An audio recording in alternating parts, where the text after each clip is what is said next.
नमस्कार दोस्तों, education hub India पर आप सभी का स्वागत है। आज की इस वीडियो में हम मैथ के पहला चैप्टर जो नंबर सिस्टम है उसको कवर करेंगे। जानेंगे नंबर सिस्टम होता क्या है, टाइप्स ऑफ नंबर कितने होते हैं और उनको डिटेल में जानेंगे। तो चलिए स्टार्ट करते हैं वीडियो को।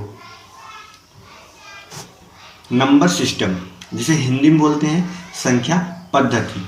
संख्या पद्धति होता क्या है? संख्याओं को लिखने एवं उनके नामकरण के सुव्यवस्थित नियमों को ही क्या बोलते हैं? संख्या पद्धति या नंबर सिस्टम। इसके लिए निर्धारित प्रतीकों का भी प्रयोग किया जाता है जिनकी संख्या निश्चित और सीमित होती है। इन प्रतीकों को विविध प्रकार से व्यवस्थित करके भिन्न भिन्न संख्याएं निरूपित किया जाता है। अब आइए जानते हैं कि टाइप्स ऑफ नंबर कितने होते हैं। तो पहला जो हमारा टाइप्स ऑफ नंबर है वो है नेचुरल नंबर। नेचुरल नंबर होता क्या है? गिनती की जितनी भी संख्याएं होती हैं वो क्या होती हैं? नेचुरल नंबर होती हैं। मतलब कि स्टार्ट कहाँ से होता है हमारी गिनती? 1 2 3 4 5 6 ऐसे ना, एक से स्टार्ट होता है। तो एक से जो स्टार्ट होती है संख्या वो क्या होती है? Natural number. मतलब कि गिनती की संख्या क्या होती है? Natural number. आगे है हमारा होल नंबर, मतलब कि पूर्ण संख्या। पूर्ण संख्या क्या होता है?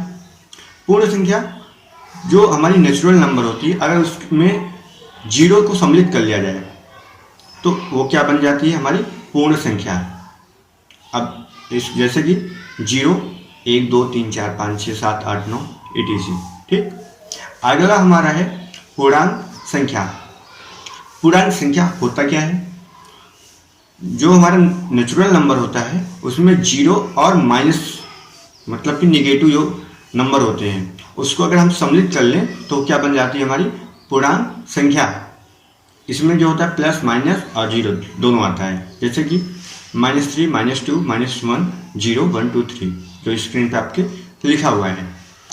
अगला हमारा है फोर्थ नंबर पे सम संख्या, जिसे इंग्लिश में बोलते हैं इवन नंबर। इवन नंबर होता क्या है? ऐसी संख्याएं जो 2 से विभाजित हो जाएं वो क्या कहलाती है? हमारी इवन नंबर, यानी 100 सम संख्या। जैसे 2 4 6 8 10 etc। ठीक।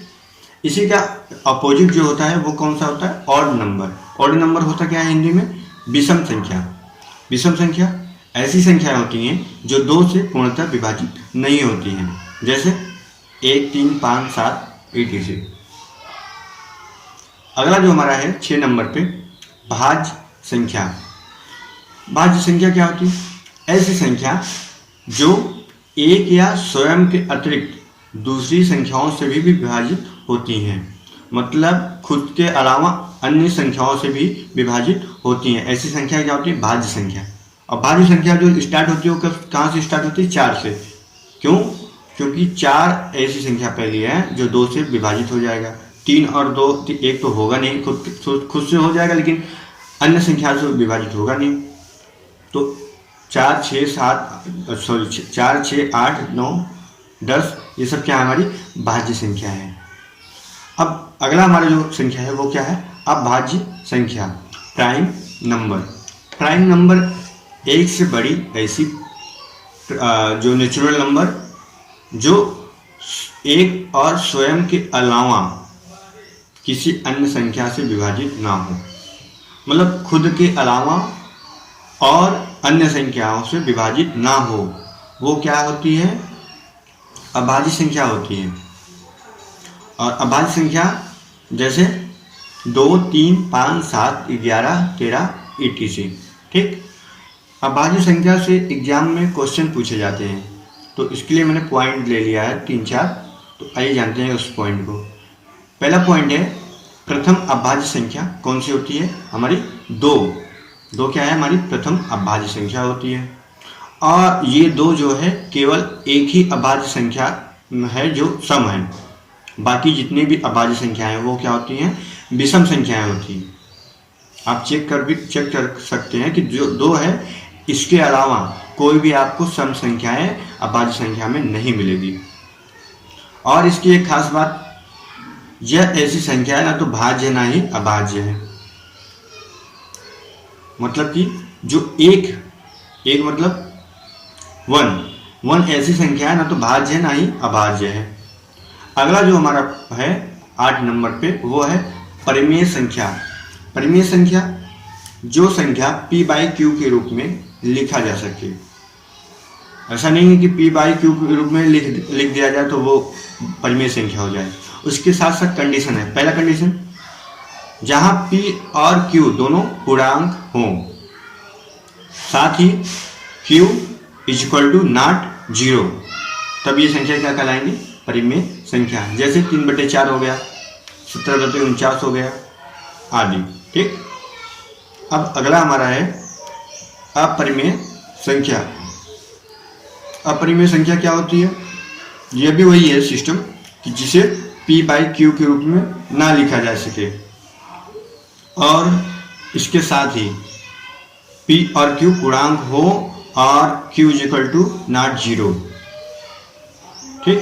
जैसे √5, √8, √15, √7/4 और अल्फा बीटा गामा ये सब जितने होते हैं ये सब क्या होते हैं? ये सब जितने होते हैं हमारी अपरिमेय संख्या होते हैं। ठीक है। जो पाई होता है ये भी अपरिमेय संख्या है। ये एग्जाम में पूछ चुका है, कई बार पूछ चुका है कि पर जो पाई होता है वो क्या होता है। कुछ लोग जानते हैं कि 22/7 होता है उसका मान, लेकिन 22/7 उसका रियल मान नहीं है, बस एक मानक है। इसलिए पाई जो होता है वो अपरिमेय संख्या है, इसको विशेष रूप से ध्यान दीजिए। और परिमेय और अपरिमेय संख्या से काफ़ी क्वेश्चन पूछे जाते हैं एग्जाम में, इसके लिए मैंने पॉइंट बना लिया है। तो पहला पॉइंट है अपरिमेय संख्या कभी भी पूर्ण वर्ग नहीं होती है। इस बात को ध्यान रखिएगा, एग्जाम में पूछता है और ज़्यादा करके टेट, सुपर टेट और जो आपका सीटेट है इसमें ज़्यादा करके पूछता है, क्योंकि इसमें बेसिक से ज़्यादा पूछते हैं।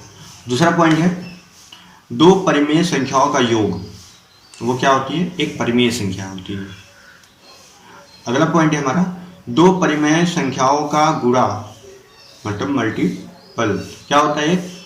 परिमेय संख्या होता है।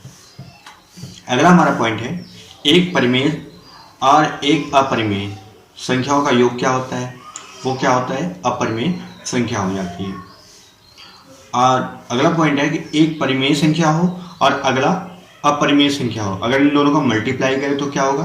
तो ये भी अपरिमेय संख्या होगा। अब 10 नंबर पर हमारा है सहअभाज्य संख्या। सहअभाज्य संख्या क्या है? यह एक ऐसी संख्या है जो जोड़े के रूप में होती है, जैसे 3, 8, 5, 16, 7 इत्यादि। 11 नंबर पे हमारा है, इसमें देखिए टाइप गलत हो गया है, ये यहाँ पे होना चाहिए वास्तविक संख्या। जो नेचुरल नंबर है इसकी जगह पर वास्तविक संख्या होना चाहिए। तो आप लोग इतना समझ लीजिए। तो आइए जानते हैं वास्तविक संख्या क्या होती है। परिमेय संख्या और अपरिमेय संख्या दोनों को मिलाकर जो संख्या प्राप्त होती है वो क्या होती है? वास्तविक संख्या होती है। वास्तविक संख्या या तो परिमेय संख्या होती है और या तो अपरिमेय संख्या होती है। आमतौर पर गणना में प्रयोग होने वाली सभी संख्याएं क्या होती हैं? वास्तविक संख्याएं होती हैं। इन्हें वास्तविक संख्या कहा जाता है क्योंकि ये काल्पनिक संख्याएं नहीं होती हैं। ध्यान दीजिएगा इस बात पे कि इन्हें वास्तविक संख्या इसलिए कहा जाता है क्योंकि ये काल्पनिक संख्याएं नहीं होती। जैसे 1 हो गया, 15.82 हो गया, -0.1 हो गया, etc। तो वीडियो कैसा लगा हमें कमेंट करके ज़रूर बताएं। और कल से हम अब इस टॉपिक पे क्वेश्चन और जो उसके रूल्स हैं अब उस पर वीडियो लेके आएंगे। अभी तो आज बेसिक में आपको बस ये बताना था कि टाइप्स ऑफ नंबर कितने होते हैं, नंबर सिस्टम क्या होता है, इन सब बातों को बताना था। अब कल से इस पर हम आपको प्रैक्टिस भी कराएंगे, जितने भी क्वेश्चन मिलेंगे प्रीवियस ईयर्स के वो भी हम कराएंगे इस वीडियो में। तो फिर मिलते हैं कल इस टॉपिक से लेकर नए वीडियो के साथ। धन्यवाद।